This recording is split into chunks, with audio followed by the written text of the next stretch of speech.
Sans objectif, tu n'es pas en retard. Tu es carrément sur une mauvaise route. Et le pire de ça, c'est que tu ne te rends même pas compte. Tu peux être motivé, tu peux être intelligent. Tu peux travailler dur, mais sans objectif, tu vas nulle part. Et c'est la pure vérité. Dans cette vidéo, je vais te montrer pourquoi vivre sans objectif, c'est comme si marcher les yeux fermés. Et surtout, comment changer ça. Mais c'est quoi un objectif? Un objectif est une destination claire. Quelque chose que tu veux atteindre. Quelque chose que tu désires, que tu souhaites vraiment. Une destination, une direction claire qui guide tes actions et tes décisions. Un objectif, c'est pas juste je vais réussir, je vais être heureux ou je vais être riche. Ce sont des objectifs flous. Pour moi, un objectif doit contenir ces trois éléments essentiels.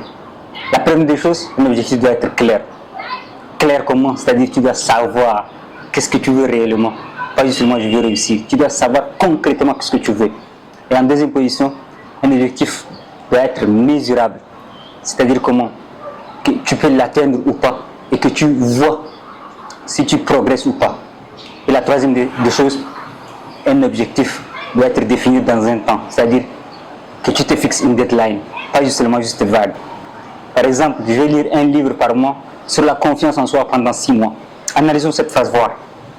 Je vais lire un livre, c'est-à-dire clair et net, c'est-à-dire un livre sur la confiance en soi.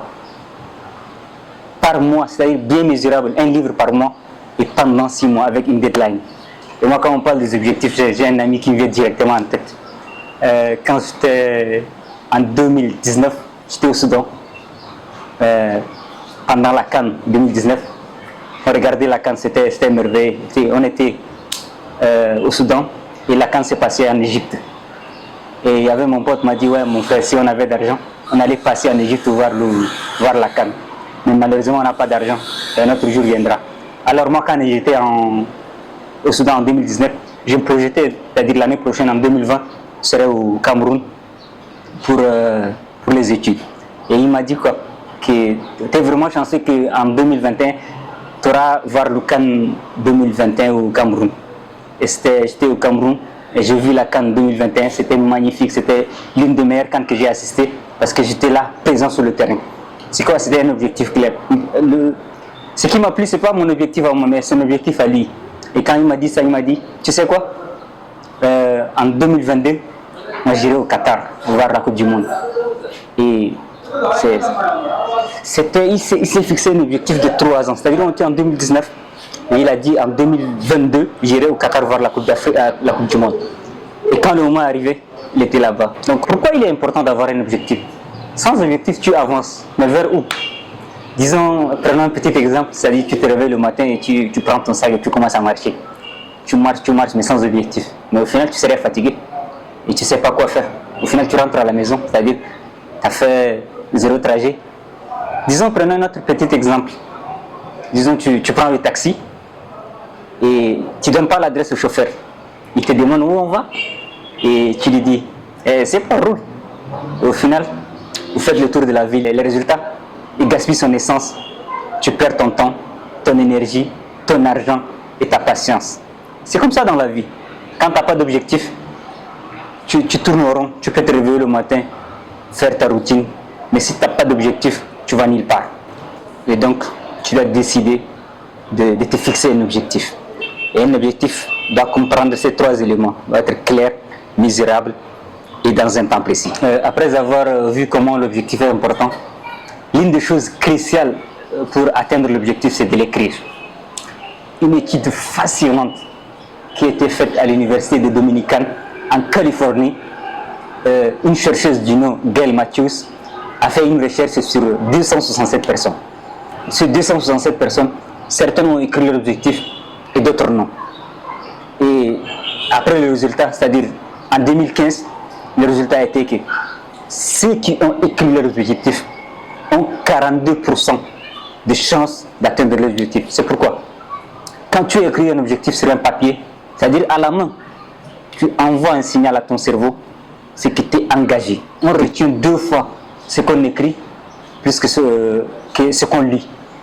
C'est-à-dire que quand j'écoute cette phrase, moi je me rappelle de la différence entre l'école et l'université. À l'école, le professeur te dicte, puis tu écris. Donc la première des choses, il te dicte, et toi tu écris. Le fait d'écrire te fait retenir plus parce que tu écoutes, en plus tu rédiges. C'est ce qui est important. Mais alors qu'à l'université, on nous donne juste les folicots et puis on écoute et c'est tout. Donc c'est juste ça. Donc il est vraiment crucial d'écrire son objectif. Les erreurs les plus fréquentes dans la fixation d'objectifs, pour moi la première des choses est que les gens se fixent des objectifs trop vagues. C'est-à-dire, je veux réussir, je vais être riche, je veux être heureux. Mais tu veux réussir quoi? Être riche comment? Être heureux de quelle façon? Ce genre d'objectifs flous, il dit rien à ton cerveau. Tu n'as aucune direction claire, tu ne sais pas par où commencer et tu ne sais même pas comment mesurer. Donc, l'objectif est de fixer un objectif clair. Comme on l'a parlé avant, il doit être clair, mesurable et dans un temps précis. La deuxième chose, bien la deuxième erreur la plus fréquente, c'est que les gens se fixent des objectifs trop irréalistes ou trop gros d'un seul coup. Par exemple, tu te dis, je vais changer ma vie en une semaine, ou je vais me muscler en 2 mois, ou je vais être un millionnaire ou bien un milliardaire en 2 semaines ou 1 mois. C'est vraiment irréaliste. Et ton cerveau voit ça, c'est comme si un objectif vraiment grand et que tu ne peux pas atteindre et que c'est loin et c'est irréaliste. Et pourtant, l'objectif, le problème c'est pas ça. Le problème c'est que tu t'es mal fixé un objectif. Donc tu dois te fixer un objectif réaliste. Comme on l'a dit dans l'exemple précédent, lire un livre par mois, de la confiance en soi, pendant 6 mois. Donc c'est clair, net et précis. Et la troisième erreur que les gens font, c'est que les gens ne fixent pas de deadline, c'est-à-dire avec une date précise. C'est-à-dire tu dis que je veux apprendre l'anglais. Tu laisses ça juste comme ça, mais c'est vague. Ça veut dire quoi, je veux juste apprendre l'anglais? Quand tu vas apprendre l'anglais? Dans 1 mois, dans 5 ans, dans 10 ans? Ton cerveau ne sait rien. Donc tu dois te fixer une date bien précise. Ce que la majorité des gens ne font pas et c'est une pure erreur. Et la quatrième erreur, la plus fréquente, c'est que les gens n'écrivent pas leurs objectifs. Ils mettent juste dans la tête que ouais, c'est un objectif et puis j'ai réalisé tout ça. Mais ils n'écrivent pas. Et rappelle-toi de cette étude de l'université de Dominican. C'est quand si tu écris ton objectif, tu as 42% de chances de réussir et d'atteindre cet objectif. Tu peux décider de vivre une vie aléatoire ou de prendre 10 minutes, te demander la question, qu'est-ce que tu veux? Tu écris tes objectifs et tu commences à les poursuivre. Comme je l'ai dit dans le début de la vidéo, vivre sans objectif, c'est comme si marcher les yeux fermés. Tu ne sais pas où tu vas, tu tournes au rond et au final, tu vas nulle part. Si cette vidéo te parle, partage-la avec quelqu'un qui en a vraiment besoin. Fixe-toi un objectif, vraiment, même si c'est petit. Tu l'écris et tu commences à travailler dessus. Et je vous remercie.